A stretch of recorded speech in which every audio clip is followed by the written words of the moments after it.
All right. Hello. Welcome back to part two of this little series that I didn't quite mean to create, but when life gives you back to back lessons, you turn it into content. So, what can I say? Over the next couple of weeks, I'm going to be diving into some real, messy, some to me powerful moments that I've been working through and trying to show up fully in them. This is in my work, this is in my voice, the way that I'm speaking up for myself and speaking for myself, as well as my presence.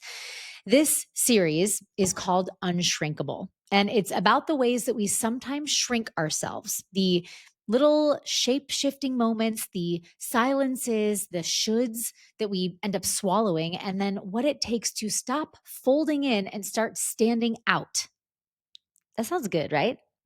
I think so too. I am sharing a couple of stories from my own experience. These are all moments of pressure and a couple of moments of, well, many moments of doubt. Welcome to my world. And moments of clarity that have really helped me stop kind of dimming my light just to fit in with what I believe the status quo is. So if you ever found yourself trying to be enough or attempting to be someone else or something else for someone else, and then you felt the weight of expectations before you even knew it was being asked of you, this is a series for you. If you missed last week's episodes, we talked about the urge to shapeshift, especially in situations or opportunities that might feel really big or high stakes, and how I caught myself trying to mold my messaging before I even knew what the ask was. So if you missed it, hop on back there. That one's ready for you. This week, however, we're going to talk about something a little bit different, but it's still related. When you have to say no, not because you can't, but because you are clear. So, let me tell you about a coaching opportunity that I said no to and why that decision has been sitting with me in, I don't know, it's been sitting with me in the best way, if I'm honest. I have a contact who had reached out to me about potential one on one coaching. Now, if you know me, my primary speaking coaching situation is I do corporate workshops. I work with sales teams, with small teams, with big teams, with companies, with brokerages, all about communication, professional presence, and using storytelling within your business. Now, before that, I have done some one on one coaching. I've done it quite a lot. I work with folks primarily on speeches, on things that they're going to be pitching, big, large scale production presentations, right? It's really to help people get over their stage fright and to become better speakers and to make sure that the message they're delivering is landing in the way that they want to. But if I'm honest, it is not my it's not my primary focus. And the reason it's not my primary focus is that a lot of folks, when they want a longer one on one container, there is more that goes into that than I want to tackle. If I'm perfectly honest, I think that there are a lot of coaches in this world who are kind of a catch all coach, and that is not something that I want to be. It's not something I feel aligned with doing. That said, when I have people reaching out to me about becoming better real estate agents by working on their buyer's consults or their listing consults or learning how to have hard conversations, that is where I thrive. And when this person reached out to me, I thought, oh my gosh, this would be such a great opportunity. This person is in leadership in the company that they work for. So we met up one morning to talk about what their potential wants were. And after hearing about what they were thinking, I sat there asking questions. I'm pretty pushy when it comes to my question asking because I want to make sure that I'm able to deliver what they are trying to achieve. I think it's important that you become really clear on someone else's goals before you tell them that you can help them achieve those goals. And so after chatting for a long time, it to me was apparent that the stuff that I thrive on coaching, like speaking, presenting, really effective messaging strategies, getting rid of some stage fright or nerves, those were not the main focus. There was some more self-worth, being enough, right? There was some other mindset work that yes, of course, I cover in many different ways in some of my coaching, but it is certainly not my focus. And so as the conversation continued, mm, I felt some misalignment, I guess I would say. It wasn't a bad fit because, of course, I know this person and I know how our energies would work together and it would be great. But I knew that it's not exactly what I could deliver. And I felt like I would have to potentially stretch outside of my own comfort zone. And if you know me, you know that one of my biggest pet peeves is over promising and under delivering. And that is something that I will avoid at all costs. I don't want to set myself up for failure. That is just the truth. So I paused. I sat with it. I kind of checked in with my gut a little bit.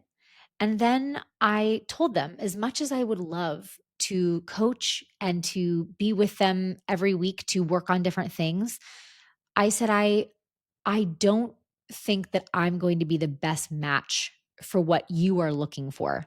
Not that we wouldn't cover some of these pieces, but I think that you might actually get more bang for your buck by working with someone who is more focused on this type of coaching, which I am not. I'm a content specific coach. I require that you bring content to the session with you so that we have real life things to work on. That way you're walking out with applicable tools, right? And when we're talking about self worth or somatics, or even some stuff that, in my opinion, bleeds a little bit into therapy, that's not an area that I feel super confident on coaching. And I don't want to take money knowing that I don't feel 100% certain that I can deliver. The myth that I'm challenging here is that no is a missed opportunity. Saying no is missing or giving up an opportunity. I really, as I was sitting there listening, I was trying so hard to justify saying yes, right? I kept finding myself like, okay, if is there a way that I was really trying to justify it. I wanted to prove in many ways to myself and to others that I am capable, right? That I'm capable of doing these things, which I do believe that I am. But I also think there's a piece of it where I wanted to be liked. I wanted to be agreeable. I wanted to be a yes man, which is a people pleasing special skill, you know? But I've learned and I've relearned and relearned and relearned and relearned that saying yes to the wrong things can clog the pipeline for the right thing, right? Every yes is a no, every no is a yes. It dilutes your offer, it chips away at your clarity because you start kind of losing the sharpness of what you know you do. So I said no. I said it kindly.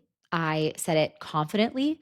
I generously then said, here are some other people, some other coaches, some other people who I would recommend that you check out.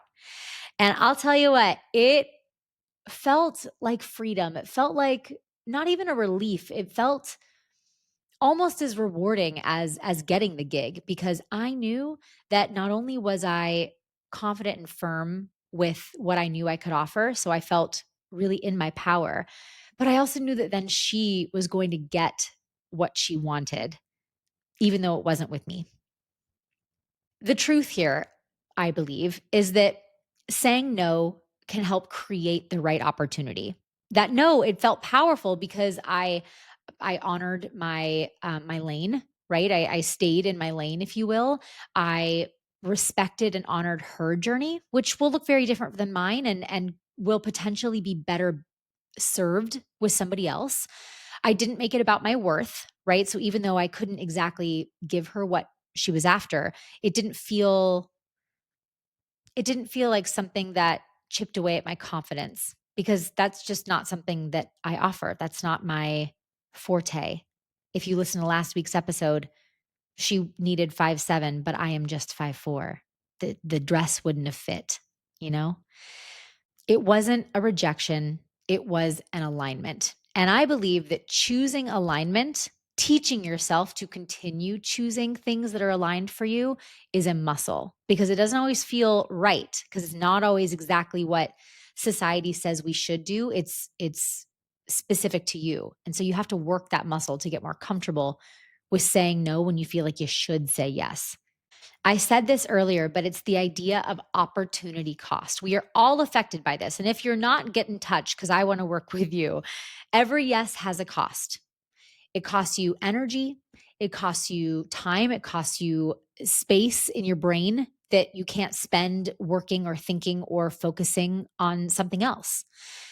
Emotional agility, and I believe that I've talked about this in a previous episode as well, but emotional agility refers to acting in line with your values. Okay. And the idea is that when you act in alignment with your values, it ends up boosting clarity, like long term clarity. It boosts your motivation and it also boosts your resilience because you're getting used to no's, even though it was a self imposed no. You're getting used to no's and not having there be a backlash. You can get comfortable with a no. There's a note that I made to myself here, and it's about the neuroscience of self integrity. And the idea is that when you make choices that align with your values and your identity, the brain actually rewards you. Okay. It lights up that little reward center and it builds internal trust. So if you are someone who often, like me, and I think there's probably so many people, we are taught often to not trust our gut. We are often taught to ignore what our gut is telling us, what our instincts are telling us. And by doing things that continue to kind of follow your own path, that enforce your integrity, your self integrity, you're going to build that trust with yourself to always act in alignment. Again, it's that idea of a muscle. So when you say no from a place of alignment, you're not just avoiding burnout, okay? You're building integrity. You're reinforcing your own internal compass, your own gut. You are literally rewiring your brain to stay confident and resilient in moments that might not necessarily feel like you should be confident or resilient. You know what I'm saying? How fascinating is that? Something that I've learned, especially in real estate, is that, you know, there are going to be so many opportunities that we say yes to that you find out after the fact were not great. And you find those out because it ends up being an awful transaction and you just want to pass away the entire time. And so little by little, you teach yourself what projects you are willing or not willing to take on. But something that I've really grown to love is being someone who can help provide solutions, even if I am not the one who will benefit. Yeah, even if I'm not the one who will benefit. I felt like there was more to that. I am a big believer in referring people out. So I did a takeover of my real estate team the other day, and I had asked the audience to ask me a few questions, and someone had wrote it and asked, how do you find the right clients? And what do you do if you realize that someone is not the right fit? And what I will say to that is you tell them. You tell them that it's not the right fit. Of course, you're not going to go and say, you suck, we don't get along. No, no, no. You're going to say, and especially if it's in a situation where you can't give them what they want, like a new personality. Again, I noted this in the last episode as well, but if I get the instinct that someone wants a very different type of person than me, I will tell them, you know what? I see what you're saying. I love hearing what it is that you want, what you need. I want to be super transparent because I want you to have the best experience possible. I think you might actually have a better experience with a different agent. And so I'm going to go ahead and connect you with them because I want you to love who you're working with, and I want you to feel really good about your home buying or selling process. And then I connect them with somebody else. And yeah, of course, I'm not going to make a paycheck. Like I won't make money off of that. Someone else will. But there is something to me, the karma of it all, of referring someone to someone who will work best, even if it doesn't help me, because I believe that that energy does come back around some way, somehow that energy comes back around. And so that's what I did here. After listening to all of these things and asking a few more clarifying questions, I finally said, I feel like you might benefit off of XYZ type of coach or XYZ type of practitioner. Does that sound like it might fit? And when we talked a little further about it, it did. So what I did was I connected her with someone that I trusted and referred two others that I have referrals to. Again, not people who I am familiar with, but I went ahead and sent information for other people who might potentially give this person what they wanted. Someone who is a better fit for the kind of work. Okay. And again, I didn't say no because someone else is better. Like none of these other practitioners are better than me. They have a different purpose. They serve a different purpose. They have a different focus. I said no because I knew the work, her work, would be more aligned in someone else's space. So being able to say, not me, but I know someone, or, hey, I think this would actually fit someone else's skill set so much better. Let me connect you. That is not a loss. That is not me losing an opportunity. It's not competition either. It's not feeding my competition. It is an abundance mindset. It's having this faith that, you know what, if I continue to connect people to the people that they need, whether that is a client who I have to say no to, or a friend or client or anyone who says, I have this big dream, I have this business idea, I am trying to achieve X, Y, and Z, I will do my freaking best to say, wow, I actually know someone at that company. Let me connect you to them. Or, oh my gosh, I know someone who did that thing last year. Would you want me to get you their info so that you could ask them a few questions?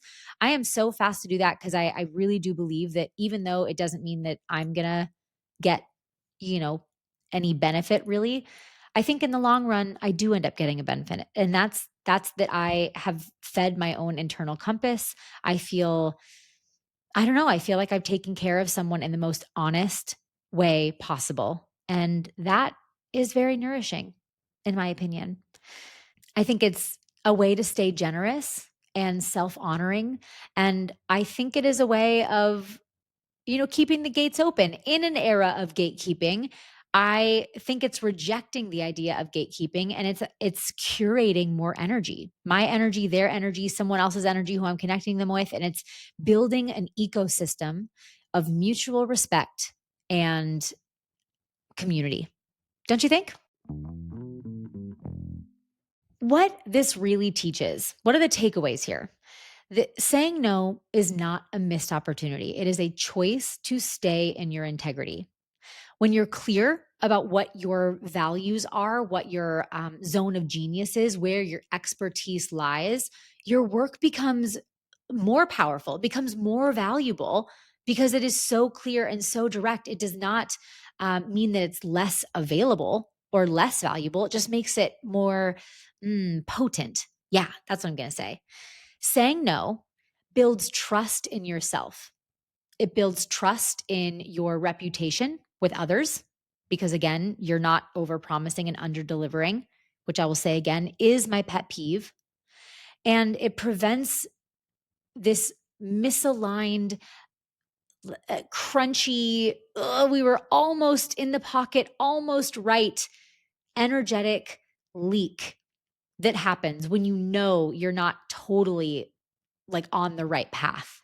Because I know that if I had said, yes, let's go ahead and do it, sold this person a package and would have been on my merry way, I would have wondered to myself every day, oh, am I doing enough? Like, is this person getting what they need from me? Am I truly uh, good enough? Am I competent enough to give this person what they are after? Am I actually helping them achieve the goal they told me they wanted to achieve? And if I'm not certain of that, why the heck would I agree and charge them money to do it? You know what I'm saying? I feel like you have to be very clear about what it is that you know you can offer. And that's the only way that you can really rest assured, in my opinion, uh, taking hard earned money from someone who is there to invest in themselves. You know, the right clients, the right gigs, and the right yeses want you fully in your power. So, my reflection to you, dear listener, where are you saying yes just because you can, not because you should? Where are you saying yes just because you can and not because you should? What are some areas where a no would maybe create more space, more ease, or more possibility? Where could you add a little no into your daily schedule, you know? So ask yourself those questions. If you have a response, you want to send it my way, find me on the Instagram and send me a little note there. I would love to read what you're thinking. This was part 2 of the Unshrinkable series. I've got one more. Again, this is a series it's not supposed to be about having it all figured out, because Lord knows I am just trying as well as you all are, but it's about getting honest in the moments where we want to shrink and choosing not to. So next week, we are closing this little series. This, again, all of these lessons have happened in the same week. That's why we had to create a series about it. Do you understand? This was necessary. I have to believe the universe puts these all in one small span of time because we need to learn something, okay? So next week I'm closing the series with a little bit more of a raw one. It's about what happened when I posted something that I thought was neutral, and our dearest friend TikTok turned it into a battlefield, okay? We're talking about what to do when you are wildly misunderstood and how not to shrink when it feels like all you want to do is shut down and walk away. So until then, practice a brave no for me, because it might just be your best yes yet. Wherever and whenever you're listening, thank you so much, and I'll see you next week. Bye.